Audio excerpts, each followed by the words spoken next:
ఇప్పటికి కూడా విష్ణువు యొక్క వక్షస్థలం మీద లక్ష్మీదేవి ఉంటుంది. వెంకటేశ్వరుడు దర్శనానికి వెళ్ళడానికి ఎప్పుడైనా మీరు ఆయన వక్షస్థలం మీద 20 లక్ష్మి ఉంటుంది.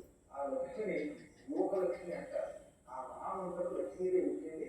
మీరందరూ కూడా మీకు అనండి. ఓం శ్రీ ఓం నమ పరమలక్ష్మ్యై విష్ణు వక్షస్థితాయై రమాయై ఆశ్రితతారకాయై నమో వందిజాయై నమః. అపూర్వమైన మంత్రం ఇది. వెంకటాచల మహాత్మ్యంలో స్కాంద పురాణంలో కూడా ఉంటుంది. ఈ మంత్రం ఇంద్రుడికి ఈ మంత్రమును యథాశక్తి జపం చేసుకో. అప్పుడు నీకు క్షీరసాగర మరణం సులభంగా సాగుతుంది. అందులోంచి నేను కూడా నీకు భార్యగా, అలాగే సత్తంలో లక్ష్మిగా, కామజనముగా, మళ్ళీ విష్ణువుకి భార్య లక్ష్మిగా